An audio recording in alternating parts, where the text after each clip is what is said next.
The bullets come through the saloon window like hail. James Hollister is standing at the bar when the shooting starts. The girl, she can't be more than 20, is on the floor beside him, and James is covering her body with his own, feeling the impact of rounds thudding into the wooden frame above them. Outside, he can hear 3 distinct patterns of gunfire.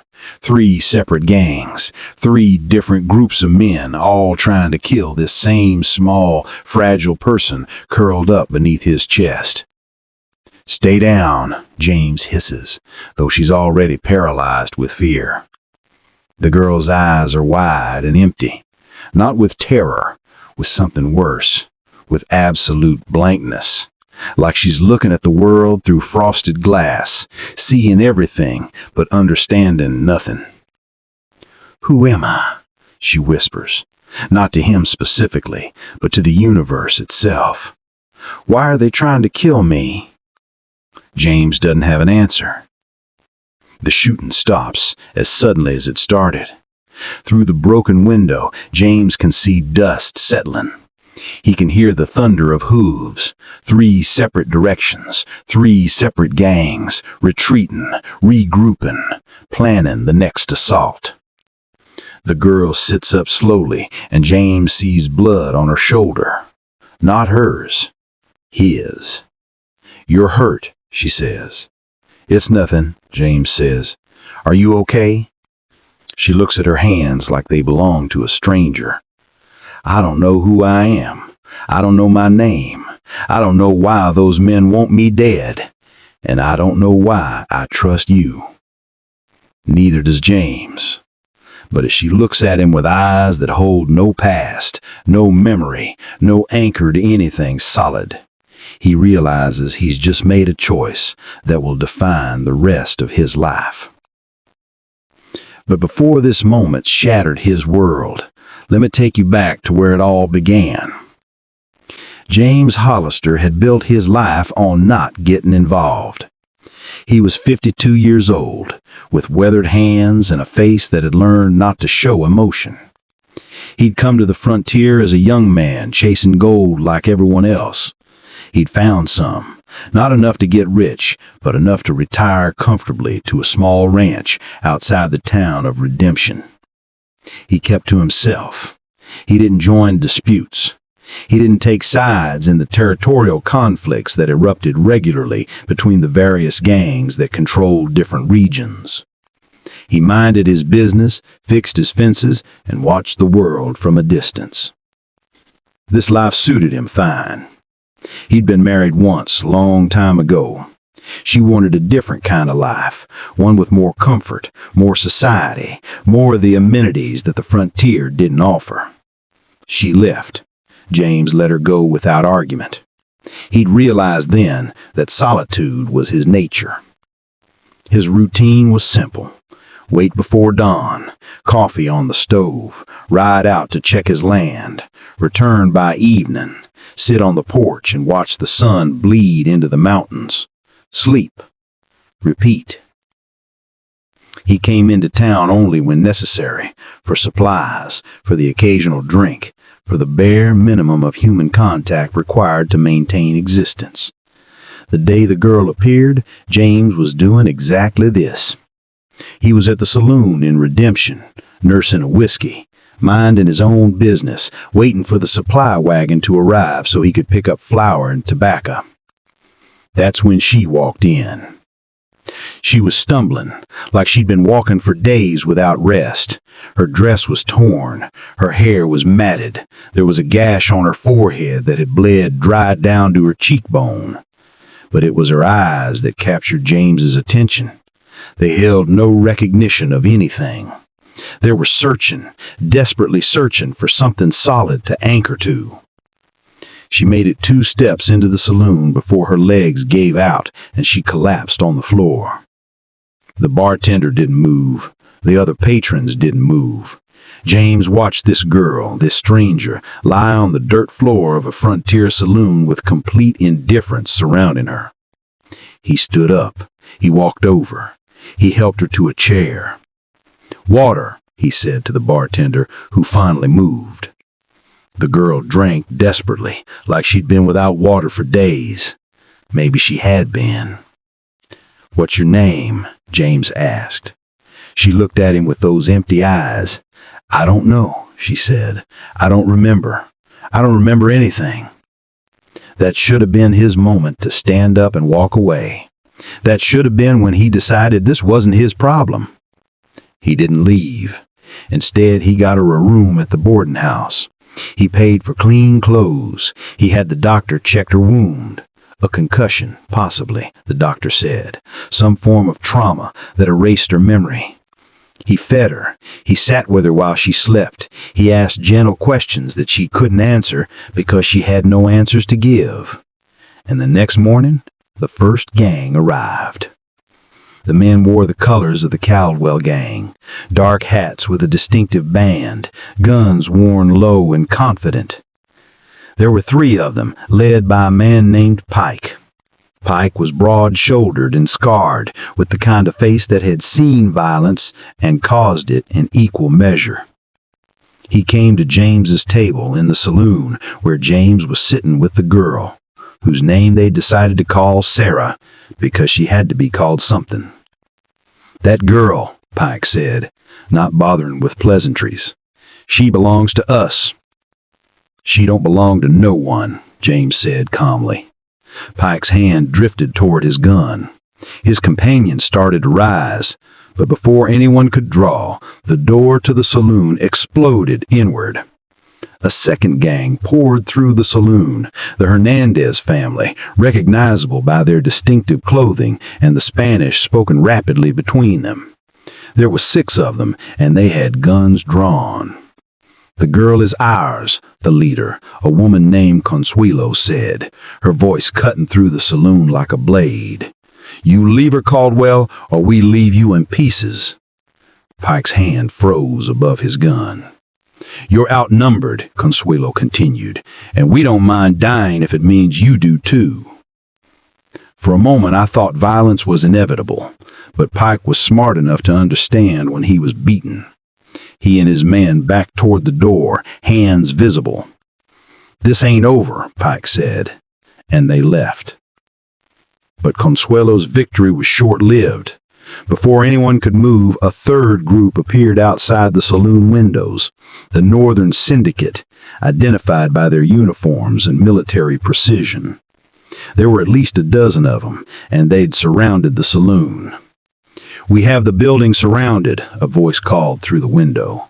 "Release the girl, and we'll let y'all walk out alive." "You're lying," James said quietly.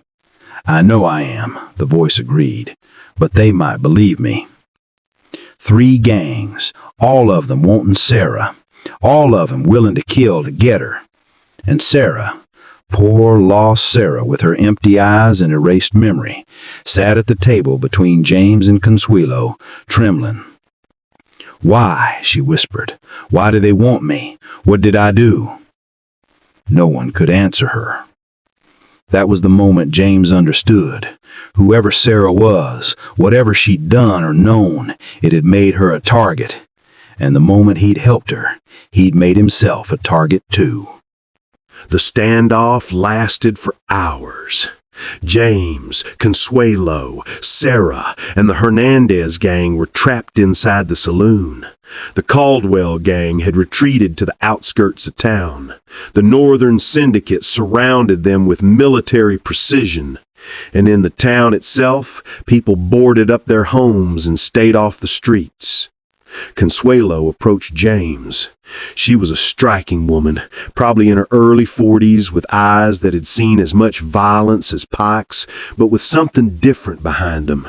Not cruelty, something closer to desperation. "You know what that girl is?" Consuelo asked.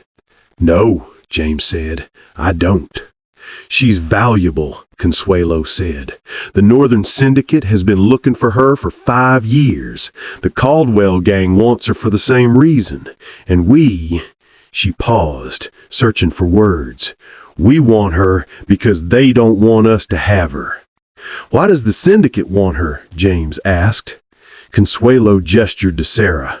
"You ask her. Maybe her memory comes back. Maybe she remembers what she did to the syndicate's operations. Maybe she remembers why they've been hunting her across 3 territories. She doesn't remember, James said. Then it doesn't matter why, Consuelo said. What matters is that they want her dead enough to surround a saloon and kill anyone in the way. As if on cue, a bullet shattered the window. Then another. The Northern Syndicate was testing their defenses, looking for weak points. James moved Sarah away from the window. Consuelo and her men returned fire. For a few minutes, the saloon became a war zone. Then a voice called from outside. "We're willing to negotiate," it said. "Send out the girl and we won't burn the saloon with everyone inside it." "They're going to come in hard," Consuelo said to James. "They're going to kill everyone. They're going to take her. That's the way this ends." "Not necessarily," James said, and he was surprised to hear himself say it. He pulled Sarah aside. "Is there anything, any memory, any fragment of who you are?" Sarah closed her eyes, and James could see her concentrating, struggling, trying to force something from the void in her mind. "There's a name," she said finally. "Just a name. I keep hearing it, but I don't know what it means. William. Someone named William. And money. Lots of money. Stolen money." James and Consuelo exchanged a look. "That's what they want," Consuelo said. "Not her. The money. She knows where the money is." "But she doesn't remember," James said. "Doesn't matter," Consuelo said. "She remembers enough, and that makes her dangerous to all 3 gangs, because if she recovers her full memory, she could betray any of them." That's when James made his decision. "We're leaving," he said. "You're crazy," Consuelo said. "Probably," James agreed, "but we're not staying in this saloon. We're going to take Sarah out the back, and we're going to ride out a redemption. We're going to move north into the high territories where none of these gangs control." "They'll chase us," Consuelo said. "Then we'll keep moving, but at least we'll have a chance." Consuelo considered this. Then she nodded. "All right, my men will provide covering fire. You take the girl and go. We'll hold them off." "Thank you," James said. "Don't thank me," Consuelo said. "I'm doing this because I hate the syndicate more than I like living. When you get to wherever you're going, remember that someone died so that girl could live." They made it out the back as the Hernandez gang opened fire on the front of the saloon. James and Sarah ran through the back streets of Redemption toward the stable. Behind them, he could hear gunfire. Above them, smoke began to rise. The syndicate was making good on their threat. The stable owner, a man named Chester, had horses ready. I don't know why. Maybe Chester hated the syndicate. Maybe he was just a good man. Either way, he'd saddled 2 of his best horses and left them at ready. James and Sarah rode hard out of Redemption, heading north toward the mountains. Behind them, they could hear the pursuit beginning. The syndicate had broken off their standoff at the saloon and were following them. They rode through the afternoon, pushing the horses hard. Sarah stayed in front of James, her hands gripping the saddle, her eyes still confused, still searching for something she couldn't find. By nightfall, they were in the foothills. By the next morning, they were in the high country where snow still lay in the shadowed places, where the air was thin and cold. The pursuit didn't stop, but it slowed. The terrain made large groups difficult. The syndicate sent smaller units to track them, but James knew the land. He'd lived here long enough to understand how to move through it. For 3 days, they rode north. For 3 days, Sarah began to piece fragments together. "William," she said as they rode. "I'm starting to remember. William was my brother. He was mixed up with the syndicate. He stole money from them, a lot of money. They killed him for it, and they've been looking for me because I was there. I was with him when he died." "Do you remember where the money is?" James asked. "No," Sarah said, "but I remember they never found it. William was smart. He hid it somewhere, and the syndicate thinks I know where it is, but I don't. I really don't." "Then why do they keep coming?" James asked. "Because they have to believe I know something. Because the only thing worse than losing that money is admitting they lost it and can't find it." On the fourth day, as they were crossing a high pass, Sarah suddenly reined in her horse. "I remember," she said. "I remember everything." And she did. The memories came flooding back. Her childhood, her brother's choices, the night he died, the money hidden in a canyon her father had taken her to when she was a child. Every piece of her life suddenly whole again. She looked at James with eyes that were no longer empty. "I'm Sarah Garrett, and I've remembered something the whole world was trying to kill me to keep hidden or find." They stopped at a high camp as the sun began to set. Sarah told James everything. How her brother William had discovered that the Northern Syndicate was trafficking in stolen territorial land claims. How he'd stolen proof of their crimes, records, ledgers, everything. How he'd hidden it all with the money in a canyon only she could find. How the syndicate had tracked him down and killed him, and then erased Sarah from their minds completely when they couldn't find her in the immediate aftermath.